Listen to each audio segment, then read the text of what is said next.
जैसा कि last episode में हमने देखा कि जीवू और मोटी लड़की के बीच फाइट हो रही थी और वो दोनों एक दूसरे को हराने के लिए अपनी पूरी ताकत लगा रहे थे। वहीं तभी उनकी लड़ाई अब फिर से होने वाली होती है, लेकिन तभी वहाँ मिस्टर धाई आकर उन्हें रोकता है और फिर उनकी लड़ाई को शांत कराता है। असल में ये मोटा लड़का बुरा लड़का नहीं है और अब मिस्टर धाई सभी को मोटू की कहानी बताता है। असल में मोटू इसी स्कूल के अंदर का स्टूडेंट है जिसने इसी साल एडमिशन लिया है। इस लड़के की सोल म्यूटेटेड स्पिरिट सोल है, यानी उसकी 2 सोल से उत्पन्न होने वाली एक सोल है और ये म्यूटेटेड सोल बहुत खतरनाक है और इस वजह से मोटू बहुत ज्यादा ताकतवर है। लेकिन ये मोटू अभी अपने स्पिरिट सोल को काबू नहीं कर पाता और इस वजह से इसकी स्पिरिट सोल इसके इमोशंस को भी चेंज कर देती है और ये मोटू अपने आसपास वाले लोगों को नुकसान पहुंचाने लगता है। मोटू को इस वजह से कई सारी लड़कियों से अट्रैक्शन भी होने लगता है, लेकिन अभी तक जितनी भी इसकी गर्लफ्रेंड बनी थी उन सभी ने इसको धोखा दे दिया है, जिस वजह से मोटू बहुत परेशान रहता है। लेकिन हाँ, इसके स्पिरिट सोल को सिर्फ एक चीज से काबू किया जा सकता है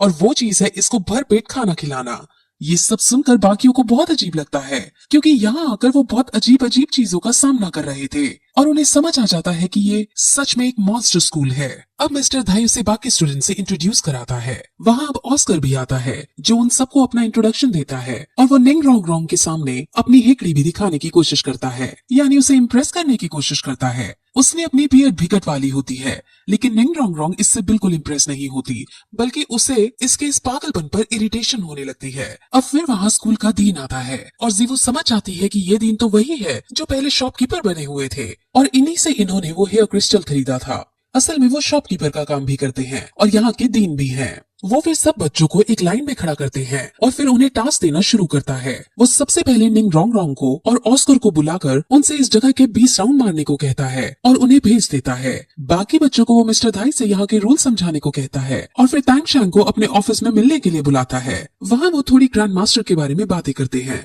और टैंग शैंग ग्रैंड मास्टर का अप्रूवल लेटर दिखाता है जिसमें बेसिकली ये लिखा था कि टैंग शैंग को श्रेक स्कूल में पढ़ने की अनुमति दे दो। वहीं दूसरी तरफ अब हमें निंग रोंग रोंग के ट्राइब को दिखाते हैं जो निंग रोंग रोंग के घर से भाग जाने वाली बात से काफी नाराज थे। उन्हें जब ये पता चलता है कि वो श्रेक स्कूल में पढ़ रही है तो उन्हें बहुत गुस्सा आता है क्योंकि उन्हें ये लगता है कि वो खुद श्रेक स्कूल से अच्छी एजुकेशन उसे दे सकते हैं। वहीं ऑस्कर और निंग रोंग रोंग जो राउंड लगा रहे थे उसमें ऑस्कर अपनी सोल पार से सॉसेज बनाकर उसे देने की कोशिश करता है क्योंकि निंग रोंग रोंग ने सुबह से कुछ नहीं खाया था, लेकिन निंग रोंग रोंग एटीट्यूड में उसके सॉसेज को मना कर देती है और उसको पीछे छोड़ आगे निकल जाती है। वहीं निंग रोंग रोंग के ट्राइब वाले अपने आदमियों को निंग रोंग रोंग को वापस बुलाने के लिए भेज देते हैं। अब फिर कुछ देर बाद फिर से सभी बच्चे उसी लाइन में आकर खड़े होते हैं और अब डीन उन्हें उनके 20 राउंड के पूरे होने के बारे में पूछता है, जिस पर ऑस्कर तो कहता है कि उसने 20 राउंड कंप्लीट कर लिए हैं, लेकिन निंग रोंग रोंग से पूछे जाने पर वो ऑस्कर खुद ही पहले बोलकर ये कह देता है कि हाँ उसने पूरे कर लिए हैं।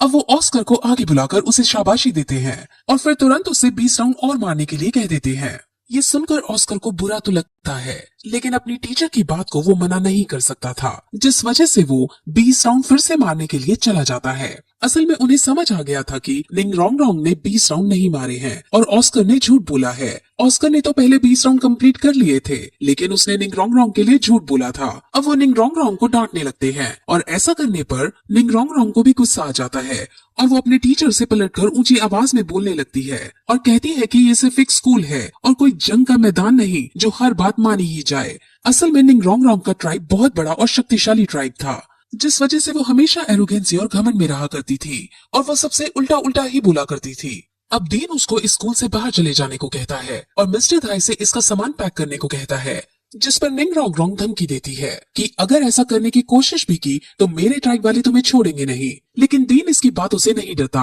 और उसे पलटकर कहता है कि तुम आखिर क्या कर सकती हो, तुम यहाँ सबसे कमजोर लड़की हो और तुम्हें शुक्र मनाना चाहिए कि हमने तुम्हें एडमिशन दे रखा है। अब निंग रोंग रोंग को ये बात बर्दाश्त नहीं होती क्योंकि उसके अकॉर्डिंग वो बहुत शक्तिशाली थी, लेकिन जब वो अपने पास खड़े टैंग शैंग, जीवू, मोटू, मिस्टर धाई और कैट गर्ल को देखती है तो उसे भी अपने आप को कमजोर महसूस लगने लगता है। लेकिन फिर वो ऑस्कर को देखती है और उससे ज्यादा तो वो ताकतवर होगी ही ये सोचने लगती है। लेकिन डीन उसे बताता है कि ये ऑस्कर भी अपनी फुल सोल पार रखता है और अपने फील्ड के लोगों के बीच ये सबसे ताकतवर है। अब निंग रोंग रोंग को समझ आ जाता है और वो उदास होकर रोते रोते वहाँ से भाग जाती है। अब फिर शाम को डीन उन सभी को बाहर शहर में घुमाने ले जाता है और थोड़ा घूमने के बाद उन्हें एक रिंग के अंदर ले जाया जाता है जहाँ दो योद्धाओं के बीच कंपटीशन हुआ करते थे। इस जगह का नाम सोल एरिना है और यहाँ लोग अपनी अपनी फाइटिंग स्किल्स का यूज करके एक दूसरे को हराते हैं। असल में यहाँ जीतने वाले को अलग अलग बैजेस दिए जाते हैं और दीन उन सभी को ये कहता है कि तुम्हें श्रेक स्कूल से ग्रेजुएट होने के लिए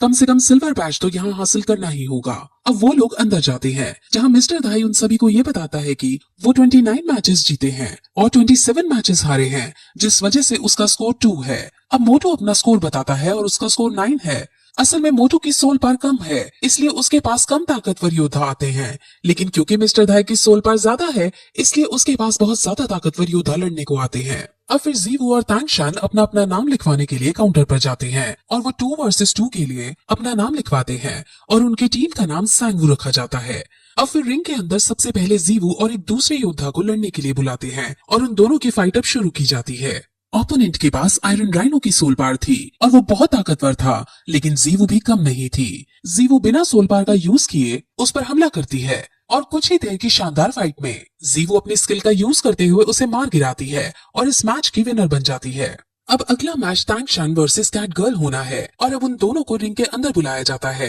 तांगशान जानता था कि कैट गर्ल की एबिलिटी उसकी स्पीड है, जिस वजह से वो उसकी स्पीड को रोकना चाहता है और अब वो ऐसा करने के लिए उसको फंसाने के लिए एक केज बनाने लगता है और उसके चारों तरफ ब्लू सिल्वर प्लांट बिछा देता है। अब कैट गर्ल उसके अंदर फंस जाती है और ये देखकर मिस्टर धाई को बिल्कुल अच्छा नहीं लगता। असल में मिस्टर धाई कैट गर्ल को पसंद करता था और वो कैट गर्ल को जीतते देखना चाहता था। अब केज के अंदर तांगशान कैट गर्ल को पकड़ने की कोशिश करता है, लेकिन कैट गर्ल उसके दाव से बच जाती है और वो ऊपर से कूदकर बाहर निकलने की कोशिश करती है और इस फॉर्मेशन को देखकर मिस्टर धाई को समझ आ जाता है कि असल में तांगशान कैट गर्ल को केज के अंदर बंद नहीं करना चाहता था। वो तो जमीन में अपने ब्लू सिल्वर प्लांट को बिछा देना चाहता था ताकि जब ये आसमान में उड़कर मारे तब नीचे से ब्लू सिल्वर प्लांट इसके पैरों को पकड़ ले और इसको बंदी बना सके। और फिर ऐसा ही होता है और जब कैट गर्ल नीचे से ऊपर उछलती है तब तांगशान नीचे से उसको पकड़ लेता है और वो उसको बंदी बना लेता है, जिसके बाद तांगशान को विनर घोषित कर दिया जाता है। कैट गर्ल इस हार से निराश हो जाती है, लेकिन मिस्टर धाई उसे सांत्वना देते हैं कि ये जगह एक प्लेन जगह थी और तुम्हारी एबिलिटी पेड़ों पर चढ़कर मारने की है, जिस वजह से तुम्हें यहाँ हारने पर उदास नहीं होना चाहिए।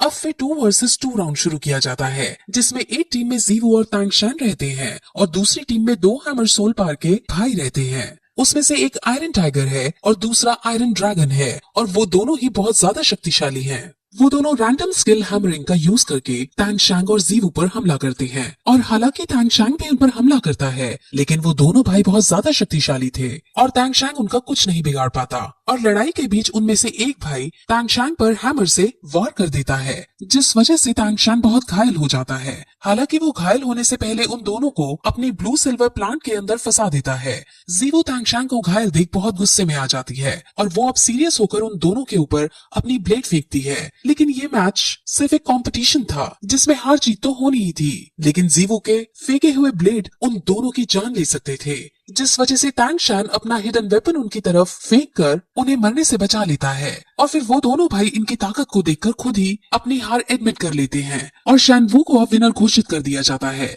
लेकिन इस लड़ाई के बाद तांगशान को समझ आ जाता है कि इस दुनिया में और भी बहुत सारे शक्तिशाली योद्धा हैं और उसे ट्रेनिंग करने की जरूरत है। अब फिर वो सब बाहर आते हैं और आज मिस्टर धाई ने कैट गर्ल को प्रपोज करने का प्लान बनाया होता है, लेकिन मोटू सबके सामने ये बात कह देता है, जिससे मिस्टर धाई की अच्छी वाली बेइज्जती हो जाती है और कैट गर्ल उसे एक आवारा लड़का समझ वहाँ से चली जाती है। अब फिर जीवू और तांगशांग भी आपस में बातें करती हैं और फिर वापस स्कूल की तरफ आने लगते हैं। वहाँ स्कूल के एंट्रेंस पर वो मिस्टर धाई को निंग रोंग रोंग से झगड़ते हुए देखते हैं और निंग रोंग रोंग इतनी बदतमीजी से बात कर रही होती है कि मिस्टर धाई को गुस्सा आ जाता है और वो तुरंत उसे मारने के लिए आगे बढ़ता है, लेकिन तांगशांग उसे रोककर अपने गुस्से पर काबू करने को कहता है, जिसके बाद मिस्टर धाई उसको वहीं छोड़ खुद अंदर चला जाता है। अब उसके जाने के बाद निंग रोंग रोंग तांगशांग को कहती है कि तुम जाकर मिस्टर धाई को जान से मार डालो। अगर तुम ऐसा करोगे तो हमारी ट्राइब तुमको बहुत सारे पैसे देगी और तुम्हें हमारे क्लैन में एक अच्छी पोजीशन भी दे दी जाएगी। अब तांगशांग ये सब सुनकर उसे मना कर देता है क्योंकि उसके लिए इस सब का कोई महत्व नहीं था और वो उसको सुधरने के लिए कहकर चला जाता है। वो फिर अपने पास खड़े ऑस्कर से उसकी मदद करने को कहता है, लेकिन अब ऑस्कर भी मना कर देता है। निंग रोंग रोंग बहुत शौक होती है और कहती है कि तुम तो मुझे पसंद करते हो फिर भी मेरी साइड नहीं ले रहे हो, ऐसा क्यों? जिस पर ऑस्कर कहता है कि तुमने बार बार बोलकर मुझे ये एहसास करा ही दिया कि तुम एक बहुत बड़े परिवार से हो और हम सब तुम्हारे सामने एक तुच्छ से व्यक्ति हैं और मुझे अब खुद भी लगता है कि मैं तुम जितनी बड़े घराने की लड़की के लिए नहीं बना हूँ। अब निंग रोंग रोंग को अपनी गलती का एहसास हो जाता है और हालांकि वो पलटकर तो कुछ नहीं बोलती, लेकिन उसे समझ आ जाता है कि अगर उसने अपना बिहेवियर आगे नहीं सुधारा तो उसका कोई दोस्त नहीं बनेगा और अब वो जोर जोर से रोने भी लगती है। अब अगले दिन फिर से सभी बच्चे स्कूल के अंदर एक लाइन में खड़े होते हैं और वहाँ फिर से ऑस्कर आने में लेट हो जाता है और जब वो आता है तो डीन उस पर गुस्सा करने ही वाला होता है कि तभी ऑस्कर खुश होते हुए उन्हें यह बताता है कि मैंने आज सुबह ट्रेनिंग की थी और आज मेरी सोल बार 30th रैंक पर पहुंच गई है। अब ये सुनकर डीन बहुत खुश होते हैं और बाकी बच्चे भी उसे कॉन्ग्रेट्स कहते हैं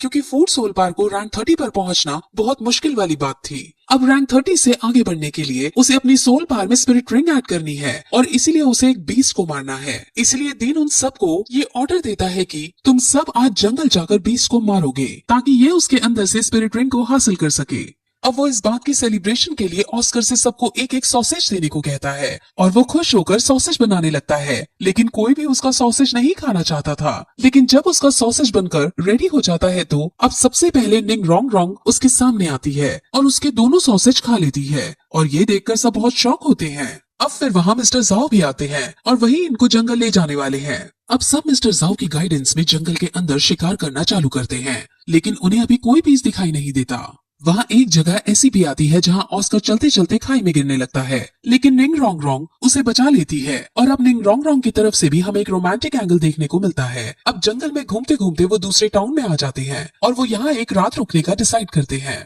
फिर वो सब इस टाउन के अंदर एक रेस्टोरेंट के अंदर खाना खाने लगते हैं और वहाँ एक और स्कूल के बच्चे खाना खाने आते हैं। उस स्कूल के बच्चे बहुत शरारती थे और उनको हमेशा कोई ना कोई पंगा चाहिए ही होता है। श्रेक स्कूल वाले बच्चे भी समझ जाते हैं कि अब यहाँ पंगा होने वाला है। दूसरे स्कूल के बच्चे पहले तो उनके ऊपर वेटर का खाना गिराने की कोशिश करते हैं, लेकिन टैंग शैंग अपनी तेज स्पीड का परिचय देते हुए उस खाने को रोक देता है और फिर वो स्कूल वाले बच्चे मिस्टर धाई के पैर में चोट मारने की कोशिश करते हैं, लेकिन मिस्टर धाई खुद इतने स्ट्रांग थे कि दूसरे स्कूल वाले बच्चों को ही चोट लग जाती है। अब दूसरे स्कूल का लीडर खड़ा होता है और उनके स्कूल के बारे में उनसे पूछता है और जब उन्हें उनके स्कूल का नाम पता चलता है तो वो उन पर बहुत हंसते हैं क्योंकि वो बच्चे जिस स्कूल से थे वो बहुत अमीरों वाला स्कूल था। अब फिर उनमें लड़ाई होने लगती है जिसमें स्कूल के बच्चे श्रेक स्कूल के बच्चों से लड़ते हैं, लेकिन श्रेक स्कूल की जीवू ही उन पर भारी पड़ने लगती है और अब दूसरे स्कूल के लीडर को भी गुस्सा आ जाता है और अब दोनों स्कूल के बच्चे एक दूसरे को गुस्से से देखते